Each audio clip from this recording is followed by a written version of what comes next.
November 11th, 1918. All across the Western Front, the clocks that were lucky enough to escape the 4 years of shelling chimed the 11th hour. And with that, the First World War came to an end. From 10 o'clock to 11, the hour for the cessation of hostilities, the opposed batteries simply raised hell. Not even the artillery prelude to our advance in the Argonne had anything on it. To an attempted advance was out of the question. It was not a barrage. It was a deluge. Nothing quite so electrical in effect as the sudden stop that came at 11 a.m. has ever occurred to me. It was 10:60 precisely, and the roar stopped like a motor car hitting a wall. The resulting quiet was uncanny in comparison. From somewhere far below ground, Germans began to appear. They clambered to the parapets and began to shout wildly. They threw their rifles, hats, bandoliers, bayonets, and trench knives toward us. They began to sing. Lieutenant Walter A. Davenport, 101st Infantry Regiment, U.S. Army.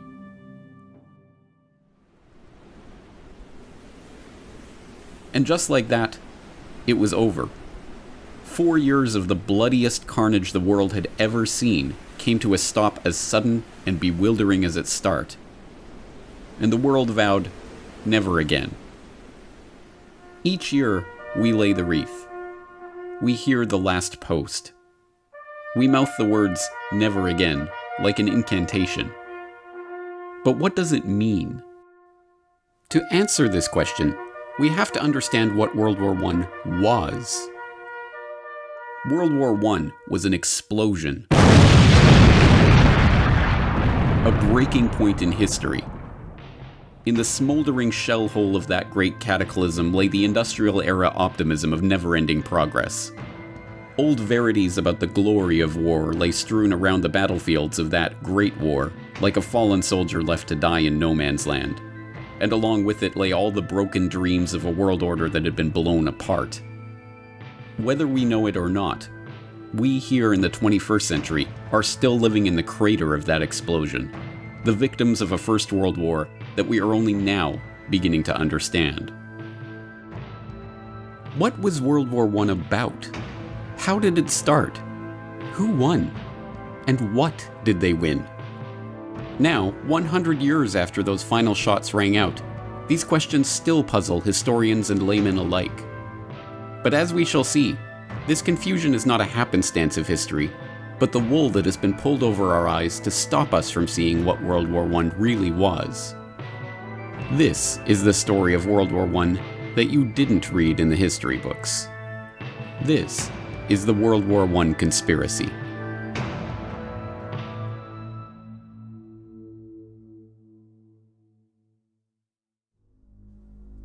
Part 1. To start a war. June 28, 1914. The Archduke Franz Ferdinand, heir to the Austro-Hungarian throne, and his wife Sophie are in Sarajevo for a military inspection.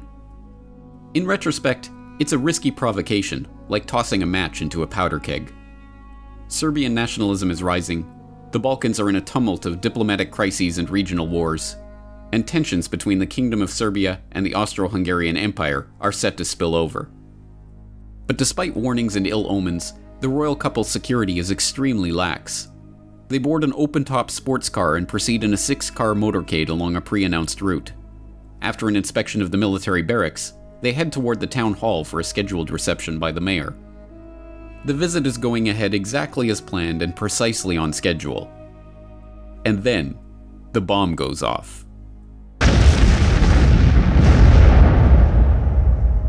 As we now know, the motorcade was a death trap. 6 assassins lined the royal couple's route that morning, armed with bombs and pistols. The first 2 failed to act, but the third, Nedeljko Chabrinovic, panicked and threw his bomb into the folded back of the Archduke's convertible. It bounced off onto the street, exploding under the next car in the convoy. Franz Ferdinand and his wife, unscathed, were rushed onto the town hall, passing the other assassins along the route too quickly for them to act. Having narrowly escaped death, the Archduke called off the rest of his scheduled itinerary to visit the wounded from the bombing at the hospital.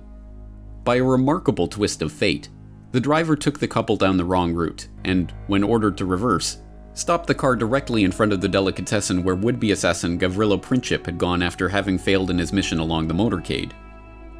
There, 1.5 meters in front of Princip, was the Archduke and his wife. He took 2 shots, killing both of them.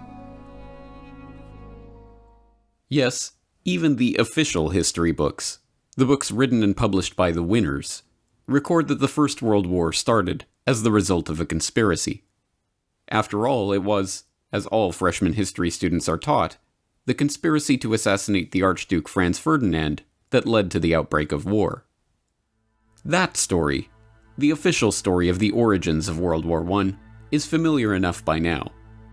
In 1914, Europe was an interlocking clockwork of alliances and military mobilization plans that, once set in motion, ticked inevitably toward all-out warfare. The assassination of the Archduke was merely the excuse to set that clockwork in motion, and the resulting July crisis of diplomatic and military escalations led with perfect predictability to continental and, eventually, global war. In this carefully sanitized version of history, World War I starts in Sarajevo on June 28, 1914. But this official history leaves out so much of the real story about the build-up to war that it amounts to a lie. But it does get one thing right. The First World War was the result of a conspiracy. To understand this conspiracy, we must turn not to Sarajevo and the conclave of Serbian nationalists plotting their assassination in the summer of 1914, but to a chilly drawing room in London in the winter of 1891. There, 3 of the most important men of the age, men whose names are but dimly remembered today, are taking the first concrete steps toward forming a secret society that they have been discussing amongst themselves for years. The group that springs from this meeting will go on to leverage the wealth and power of its members to shape the course of history, and, 23 years later, will drive the world into the first truly global war. Their plan reads like outlandish historical fiction.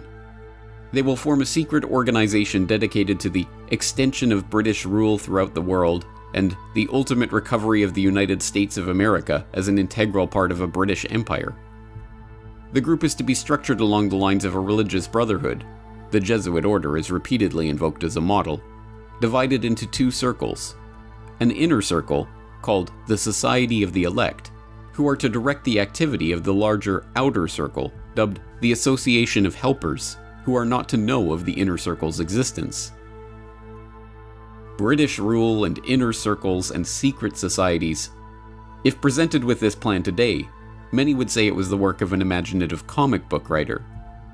But the 3 men who gathered in London that winter afternoon in 1891 were no mere comic book writers. They were among the wealthiest and most influential men in British society, and they had access to the resources and the contacts to make that dream into a reality. Present at the meeting that day, William T. Stead, famed newspaper editor whose Pall Mall Gazette broke ground as a pioneer of tabloid journalism, and whose Review of Reviews was enormously influential throughout the capitalism was where wealth really lay.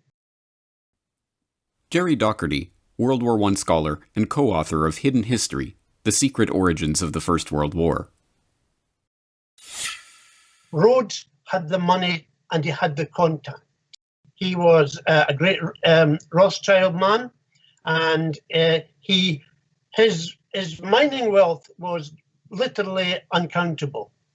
He wanted to associate himself with Oxford because Oxford gave him the kudos of the university of knowledge, of that kind of power. And in fact, that was centered in a very secretive place called All Souls College. Still, you'll find many references to All Souls College and people behind the curtain and such phrases, power behind thrones. Rhodes was centrally important in actually putting money up in order to begin to gather together like-minded people of great influence. Rhodes was not shy about his ambitions, and his intention to form such a group were known to many. Throughout his short life, Rhodes discussed his intentions openly with many of his associates who, unsurprisingly, happened to be among the most influential figures in British society at that time. More remarkably, this secret society, which was to wield its power behind the throne, was not a secret at all. The New York Times even published an article discussing the founding of the group in the April 9, 1902 edition of the paper, shortly after Rhodes's death.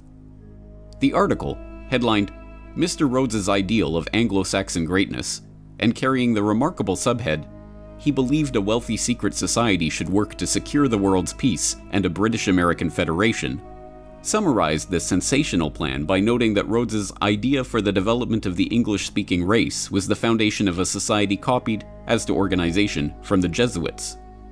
Noting that his vision involved uniting the United States Assembly and our House of Commons to achieve the peace of the world, the article quotes Rhodes as saying, "The only thing feasible to carry out this idea is a secret society gradually absorbing the wealth of the world." This idea is laid down in black and white in a series of wills that Rhodes wrote throughout his life. Wills that not only laid out his plan to create such a society and provided the funds to do so, but, even more remarkably, were collected in a volume published after his death by co-conspirator William T. Stead.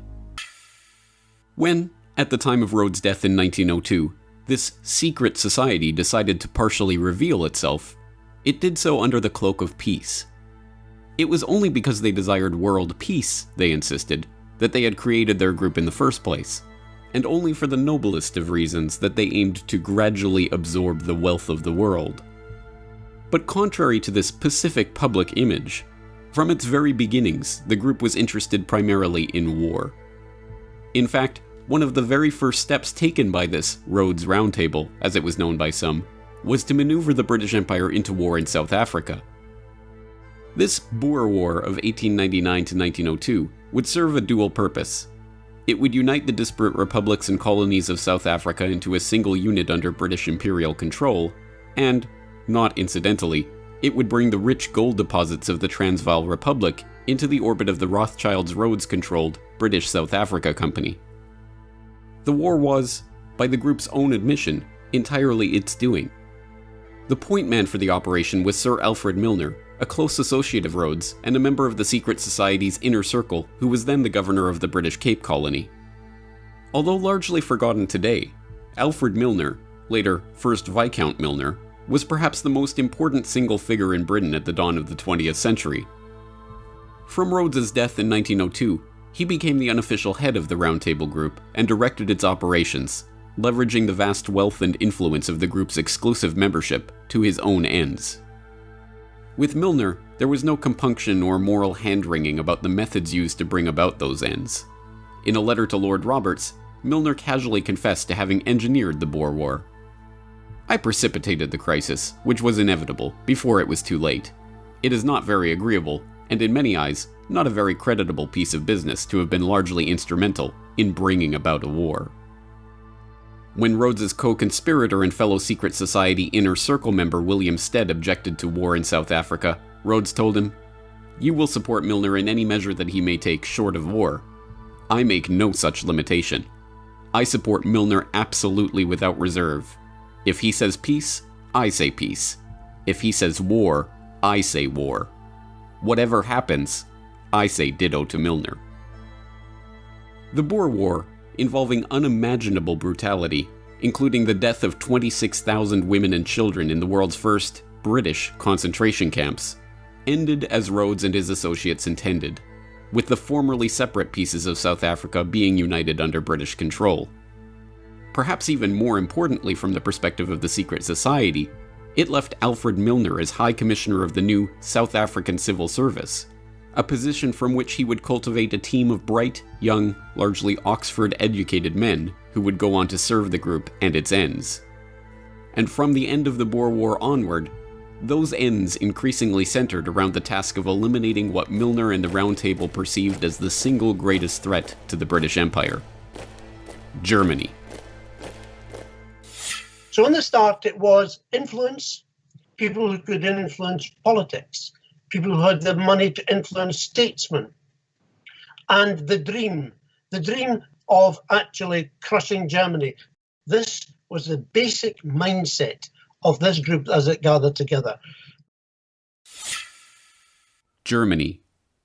In 1871, the formerly separate states of modern-day Germany united into a single empire under the rule of Wilhelm I. The consolidation and industrialization of a united Germany had fundamentally changed the balance of power in Europe. By the dawn of the 20th century, the British Empire found itself dealing not with its traditional French enemies or its long-standing Russian rivals for supremacy over Europe, but the upstart German Empire. Economically, technologically, even militarily, if the trends continued, it would not be long before Germany began to rival and even surpass the British Empire. For Alfred Milner and the group he had formed around him out of the old Rhodes Round Table Society, it was obvious what had to be done. To change France and Russia from enemies into friends as a way of isolating and, eventually, crushing Germany. Peter Hoff, author of The Two Edwards, How King Edward VII and Foreign Secretary Sir Edward Grey Fomented the First World War. Yes, well, from the British perspective, Germany, after their unification in 1871, they became very strong very quickly. And this, over time, this worried the British more and more. They began to think that Germany represented a challenge to their world hegemony. And they came slowly but surely, they came to the decision that Germany must be confronted, just as they had come to the same decision with regard to other countries, Spain, Portugal, and especially France. And now Germany. German finished goods were marginally better than those of Britain. They were building ships that were marginally better than those of Britain. And all of this, British leaders slowly came to the decision that Germany needed to be confronted while it was still possible to do so. It might not be possible to do so if they waited too long. And so this is how the decision crystallized. Germany, I think that Britain might possibly have accepted the German ascendance, but they had something that was close at hand. Then that was the Franco-Russian alliance, and they thought if they could hook in with that alliance, then they had the possibility of defeating Germany quickly and without too much trouble. And that is basically what they did. But crafting an alliance with two of Britain's biggest rivals and turning public opinion against one of its dearest continental friends was no mean feat. To do so would require nothing less than for Milner and his group to seize control of the press, the military, and all the diplomatic machinery of the British Empire. And so that's exactly what they did. The first major coup occurred in 1899, while Milner was still in South Africa launching the Boer War. That year, the Milner Group ousted Donald Mackenzie Wallace, the director of the Foreign Department at the Times, and installed their man, Ignatius Valentine Schirall. Schirall, a former employee of the Foreign Office with inside access to officials there, not only helped to ensure that one of the most influential press organs of the empire would spin all international events for the benefit of the secret society, but he helped to prepare his close personal friend, Charles Harding, to take on the crucial post of ambassador to Russia in 1904, and, in 1906, the even more important post of permanent undersecretary at the Foreign Office. With Harding, Milner's group had a foot in the door at the British Foreign Office. But they needed more than just their foot in that door if they were to bring about their war with Germany. In order to finish the coup, they needed to install one of their own as Foreign Secretary. And, with the appointment of Edward Grey as Foreign Secretary in December of 1905, that's precisely what happened. Sir Edward Grey was a valuable and trusted ally of the Milner Group. He shared their anti-German sentiment and, in his important position of Foreign Secretary, showed no compunction at all about using secret agreements and unacknowledged alliances to further set the stage for war with Germany. Well, he became Foreign Secretary in 1905, I believe, and the Foreign Secretary in France was, of course, Delcasse. And Delcasse was very much anti-German and very passionate about the recovery of Alsace-Lorraine. And so he and the king hit it off very well together. And Edward Grey shared this anti-German feeling with the king. As I explained in my book, how he came to have that attitude about Germany. But in any case, he had the same attitude with the king. They worked very well together. And Edward Grey very freely acknowledged the heavy role that the king played in British foreign policy. And he said that this was not a problem because he and the king were in an agreement on most issues, and so they worked very well together. The pieces were already beginning to fall into place for Milner and his associates. With Edward Grey as Foreign Secretary, Harding as his unusually influential Undersecretary, Rhodes' co-conspirator Lord Esher installed as Deputy Governor of Windsor Castle, where he had the ear of the king, and the king himself, whose unusual hands-on approach to foreign diplomacy and whose wife's own hatred of the Germans dovetailed perfectly with the group's aims. The diplomatic stage was set for the formation of the Triple Entente between France, Russia, and Great Britain. With France to the west and Russia to the east, England's secret diplomacy had forged the two pincers of a German-crushing vice. All that was needed was an event that the group could spin to its advantage to prepare the population for war against their former German allies. Time and again throughout the decade leading up to the Great War, the group's influential agents in the British press tried to turn every international incident into another example of German hostility. When the Russo-Japanese War broke out, rumors swirled in London that it was in fact the Germans that had stirred up the hostilities.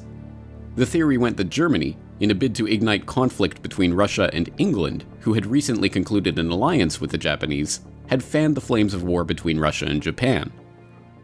The truth, of course, was almost precisely the opposite. Lord Lansdowne had conducted secret negotiations with Japan before signing a formal treaty in January 1902. Having exhausted their reserves building up their military, Japan turned to Cecil Rhodes' co-conspirator Lord Nathan Rothschild to finance the war itself.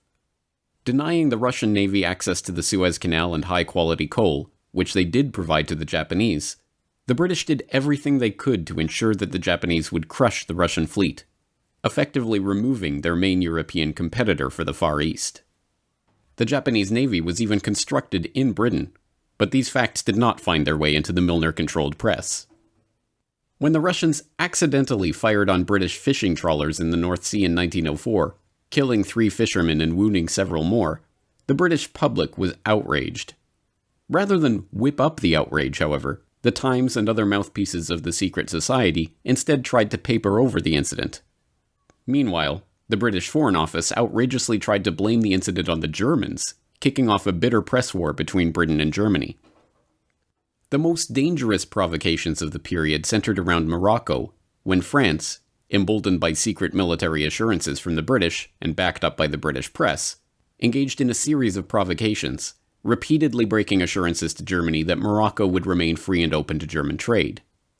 At each step, Milner's acolytes, both in government and in the British press, cheered on the French and demonized any and every response from the Germans, real or imagined.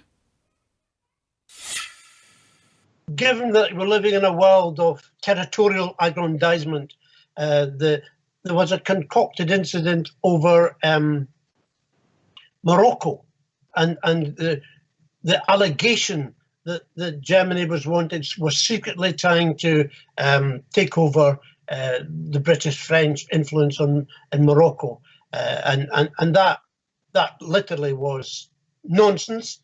But it was blown up into an incident, and people were told, prepare. You had better prepare yourself for the possibility of war, because we will not be dictated to by that Kaiser person over in Berlin. One of the incidents, which I would need to make reference to get the date perfectly right, referred to a threat. Well, it was portrayed as a threat. It was no more than a threat than a fly would be if it came into your room at the present moment, of a gunboat sitting off the coast of Africa. And it was purported that this was the sign that, in fact, Germany was going to have a deep water port and they were going to use it as a springboard to interrupt British shipping. When we researched it, Jim and I discovered that the size of that so-called gunboat was physically smaller than the King of England's royal yacht. But history has portrayed this as a massive threat to the British Empire and its masculinity, if you like, because that's how they saw themselves. Ultimately, the Moroccan crises passed without warfare because, despite the best efforts of Milner and his associates, cooler heads prevailed. Likewise, the Balkans descended into warfare in the years prior to 1914, but Europe as a whole didn't descend with them. But, as we well know, the members of the Round Table in the British government, in the press, in the military, in finance, in industry, and in other positions of power and influence eventually got their wish. Franz Ferdinand was assassinated, and within a month, the trap of diplomatic alliances and secret military compacts that had been so carefully set was sprung. Europe was at war. In retrospect, the machinations that led to war are a masterclass in how power really operates in society. The military compacts that committed Britain, and ultimately the world, to war had nothing to do with elected parliaments or representative democracy. When Conservative Prime Minister Arthur Balfour resigned in 1905, deft political manipulations ensured that members of the Round Table, including Herbert Henry Asquith, Edward Grey, and Richard Haldane, three men who Liberal leader Henry Campbell Bannerman privately accused of Milner worship, seamlessly slid into key posts in the new Liberal government and carried on the strategy of German encirclement without missing a step. In fact, the details of Britain's military commitments to Russia and France, and even the negotiations themselves, were deliberately kept hidden from members of Parliament and even members of the cabinet who were not part of the secret society.